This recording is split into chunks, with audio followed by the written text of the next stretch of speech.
ce n'est pas... Je pense que l'intérêt bien compris du Sénégal est que ce débat soit un débat entre Sénégalais. Ça ne peut que compliquer les choses. Que quand il y a une violation massive du droit, de la légalité, du droit international, que aujourd'hui tel ou tel partenaire d'un pays marque sa déprobation, sa critique, sa condamnation, c'est légitime. Quand il s'agit, je dirais, des épisodes de la vie politique intérieure d'un pays, sans qu'il y ait menace à la légalité directement, je crois que la sagesse, c'est de laisser le débat à l'intérieur des frontières du pays. Ça, tout le monde se met à parler de tout le temps. Très bien. Avez-vous reçu le courrier du président Abdoulaye Wade? D'abord, on l'a lu dans la presse, hein, donc c'est quand même une drôle de façon de saisir les autorités d'un pays. Mais vous l'avez reçu? On l'a reçu après, oui, on l'a reçu une semaine après. Avez-vous répondu? Nous n'avons pas répondu. Vous n'y trouvez aucun intérêt de répondre? Je ne vois pas pourquoi on répondrait. Alors, quel jugement portez-vous sur la classe politique sénégalaise? Écoutez, c'est une question difficile. D'abord, je pense que la principale caractéristique de la classe politique sénégalaise, et c'est quelque chose qui est quand même très notable, c'est qu'elle inscrit son action dans le cadre d'institutions démocratiques. Donc nous sommes dans la logique du fonctionnement normal d'une démocratie, des élections, le rôle du Parlement, la liberté des partis politiques, bref, et ça, si j'ose dire, c'est quand même quelque chose de très important, et il n'y a pas dans la classe politique sénégalaise, je dirais, de voix discordantes ou dissonantes, des gens appelant à modifier radicalement les règles du jeu dans un sens qui ne serait pas celui de la démocratie. Donc ça, c'est quand même un atout formidable pour ce pays. Après, moi, je n'ai pas apporté de jugement sur la qualité des hommes.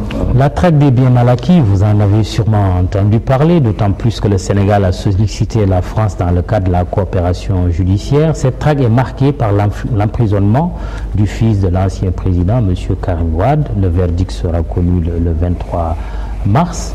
Il y a des déclarations assez virulente, disant que s'il est condamné, il y aura des manifestations. Est-ce que vous avez des craintes qu'il puisse y avoir des troubles? Non. Je ne crois pas. Je ne crois pas qu'il y aura, qu'il y ait quelques supporters du président, enfin de l'ex-président Wade ou de Karim Wade qui manifestent leur mécontentement, c'est possible. Mais le Sénégal a feu et à sang avec des milliers de gens dans les rues pour défendre Karim Wade, je n'y crois pas. Il ne mérite pas d'être défendu? Écoutez, ça, c'est quelque part un citoyen français, non? Il a aussi la nationalité française. Il a aussi la nationalité française, mais pour les Sénégalais, vous savez, la règle, elle est simple. Quand on est binational et qu'on est dans l'un des deux pays, je dirais, il n'y a pas de protection consulaire.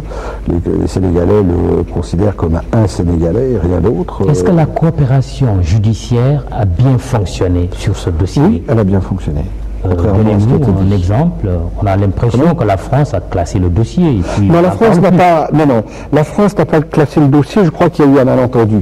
Il y avait effectivement une demande d'entraide judiciaire, et l'entraide judiciaire a cessé le moment où l'instruction s'est arrêtée au Sénégal et que l'affaire a été transmise au parquet. Et elle a cessé de façon naturelle, c'est le droit. On ne va pas continuer à enquêter en France alors que l'instruction est close au Sénégal, puisque toutes les pièces ou tous les éléments que nous pourrions recueillir en France n'auraient aucune valeur dans le procès, puisque l'instruction est close. Vous avez eu à communiquer des éléments, des pièces?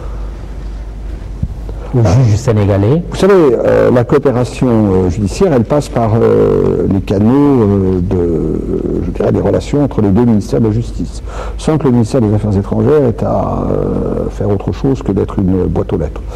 Est-ce que ça a été fait? Vous avez bien sûr que ça a été fait.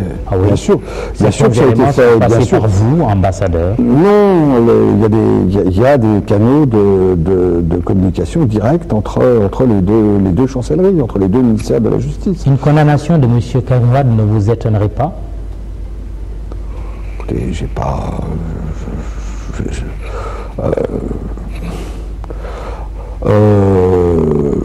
je dirais à l'inverse que un non-lieu serait plus étonnant, oui, serait vraiment étonnant. Oui. Ah ouais. Mais voilà. Mais c'est pas un souhait, c'est simplement le sentiment que l'on a quand on regarde le déroulement du procès. Dernier sujet, monsieur l'ambassadeur, le Sénégal est-il menacé par le terrorisme? Alors, il n'est pas aujourd'hui. Je crois que nous sommes en dialogue constant sur ce sujet avec les autorités sénégalaises et il n'est pas... Notamment avec le pacte plan d'action contre le terrorisme. Absolument. Oui, ça veut dire que, bon, il n'y a jamais de fumée sans feu, non? Écoutez, nous ne percevons pas aujourd'hui de menaces directes et immédiates. Ça ne veut pas dire que le Sénégal ne soit pas dans un environnement extrêmement dangereux, qu'il puisse y avoir des entreprises terroristes. Oui, le Mali, Boko Haram. Absolument, absolument. Al-Qaïda au Maghreb. Absolument. C'est des menaces. Ce sont des menaces qui aujourd'hui, je veux dire, bon, il n'y a pas eu d'actes terroristes au Sénégal et il n'y a pas eu au Sénégal non plus, je dirais, d'arrestation ou d'intervention des forces de sécurité pour interdire ou prévenir des actes terroristes. Mais ça ne veut pas dire que le Sénégal ne soit pas menacé d'une façon globale. Il y a quand même des individus qui sont en état d'arrestation actuellement pour avoir envoyé des messages de menaces au président de la République, au ministre de l'Intérieur et à la patronne de la police. Absolument, absolument. Vous le prenez sérieusement? Tout à fait, tout à fait, tout à fait. Et M. Valls, qui à l'époque était ministre de l'Intérieur, est venu en visite officielle ici au Sénégal il y a 1 an, à peu près. Nous avons tous été frappés du fait que dans nos échanges avec les responsables de la sécurité sénégalaise, avec le ministre, avec le président, en termes de sécurité intérieure, le terrorisme était présenté comme la menace principale désormais, et nous sommes d'accord avec cette évaluation. Dans le cadre du pacte, il existe un fonds de solidarité prioritaire du ministère des Affaires étrangères pour un montant de 460 millions de francs CFA pour une durée de 3 ans. Cela pour renforcer la capacité des services de police, de gendarmerie du Sénégal et des magistrats impliqués dans la lutte contre le terrorisme. Mais en même temps, on a appris que Dakar a acquis des drones et un hélicoptère de combat américain. La France reste peut-être sans réaction, non? Au moins par rapport à l'armée. Vous voulez absolument me faire dire que je suis désespéré de voir que le Sénégal a d'autres partenaires que la France. Vous ne me le ferez pas dire. Donc, bien sûr, en termes d'acquisition de matériel, il y a d'autres partenaires, mais la France a aussi toute sa place, notamment dans le domaine maritime. Dans le domaine maritime, aujourd'hui même, 2 avions Epsilon, qui sont des avions d'entraînement, vont atterrir sur l'aéroport de Dakar et 2 autres vont venir. Ça va être l'outil principal de formation des pilotes sénégalais à l'avenir sur l'ensemble. Mais pour les drones et l'hélicoptère, là on parle d'acquisition. Dakar n'a pas acheté chez vous. On l'a pas acheté chez nous, mais on n'a pas acheté qu'américain, on a aussi acheté russe ou ukrainien, puisque une partie importante de la flotte d'hélicoptères. Vous savez... Est-ce qu'on a acheté français, pour être précis? Dakar a-t-il acheté français? Oui, d'autres matériels, bien sûr. Comme vous avez des vedettes, des bateaux qui sont d'ailleurs relativement importants, qui vont arriver là incessamment.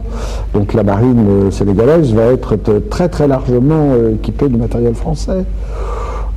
Je vais vous parler des Epsilon. Nous avons 4 Epsilon qui arrivent. Et puis nous avons alors ce qu'on appelle au fil de l'eau. Alors c'est pas visible, c'est pas spectaculaire, mais vous avez des petits contrats, c'est 5 millions d'euros, 10 millions d'euros sur du matériel qui n'est pas des équipements majeurs. Et ça, ce flux, il est régulier, il est continu, parce que les armées sénégalaises ont l'habitude d'être équipées avec du matériel français. Et donc il y a une forme de familiarité dans ce domaine. Êtes-vous en mesure de dire que l'armée sénégalaise n'est pas molle comme le seraient certaines armées africaines? Écoutez, l'évaluation générale, c'est que l'armée sénégalaise est à l'évidence l'une des meilleures armées du continent. Les toutes meilleures armées du continent. Pourtant, on voit beaucoup plus l'armée tchadienne. Écoutez, vous savez, vous avez un autre critère, et je crois qu'il est important, parce que les Nations Unies sont quand même attentives à avoir des contingents de qualité.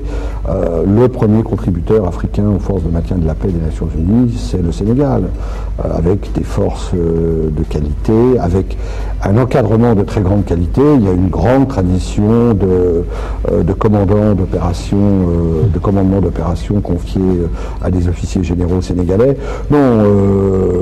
Voilà, vous savez, le Sénégal a pris dans la crise malienne toute sa part. Le théâtre où intervient aujourd'hui le Tchad est quand même un théâtre assez lointain pour le Sénégal. Donc, alors, est-ce que vous irez jusqu'au terme de votre mandat comme ambassadeur à Dakar, mandat qui est généralement de 3 ans? Écoutez, moi, mon mandat, de toute façon, là-dessus, je n'ai pas beaucoup d'état d'âme, parce que le 11 juin 2016, pour reprendre une vieille formule alsacienne, je serai inscrit dans le grand livre de la dette publique. Ça veut dire que je serai à la retraite. Ah bon? Donc, voilà, le terme naturel de ma mission, c'est le 10 juin 2016. Merci, monsieur l'ambassadeur. Merci à vous. Jean-Félix Pavanon, représentant de la République française au Sénégal, était l'invité du grand jury de la RFM que vous, téléspectateurs de TFM, avez l'occasion ou le privilège de suivre également. À la technique, Aline Diassé pour la RFM, pour la télévision, nos caméramans et preneurs de son, ainsi que la charmante maquilleuse Fifi Sambou. Merci de nous avoir suivis.